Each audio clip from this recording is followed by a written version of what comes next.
We often see intrusions, and unfortunately they're very common. Those movements would normally cause a little bit of forensic evidence, which hopefully organisations will be collecting and picking up on it. And that's what happened in this case. And once the intrusion is found, it can be tracked, it can be stopped and remediated. Hopefully, we can help clients do that. So a mature APT, it's not talking about the APT, it's talking about the infection being mature. And a mature APT really to me means that the actors have done all the reconnaissance and they understand the network thoroughly, and they've gone and found the assets that they're actually after.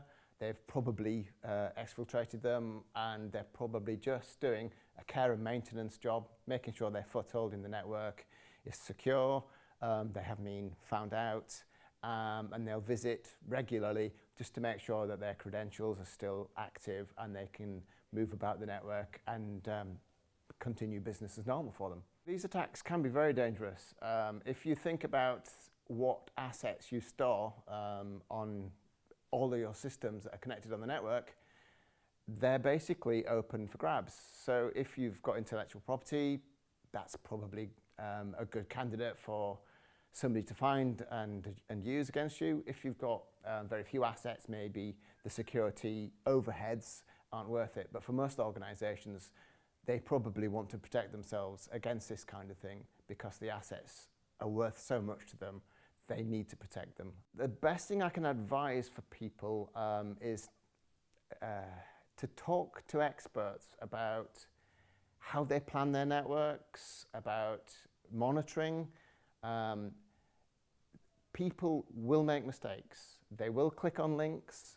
Actors will get in. They could be crimeware, they could be state-sponsored, but these things will happen. So you can't protect against it. So you want to run antivirus wherever possible, in all places. You want to limit the damage once something has happened.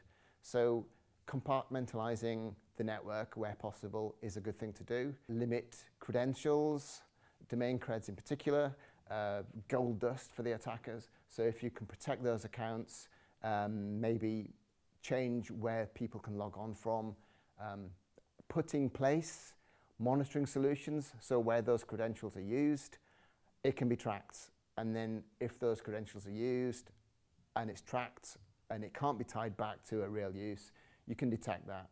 There's lots of things that you can do on the network for monitoring. Unusual, in this particular case, RDP was unusual for our client. So just network monitoring, I found some RDP. Unusual behavior. Unusual protocols, whatever it is, the organisation should know what their usual business is. If things are stepping outside that bound, then it ought to be looked at. Obviously, you want to try and protect your borders. That goes without saying. What organisations are starting to understand is that that's not going to be enough for them. So I would suggest they look at all the tools available. Some of them are free. Now, to me, that's a no-brainer. Some of them are going to be costing money. They've got to decide what benefits they get from that, and they've got to make a decision. But defence in depth is what I advise all customers. If they've got an asset to protect, make sure it's behind several layers of security.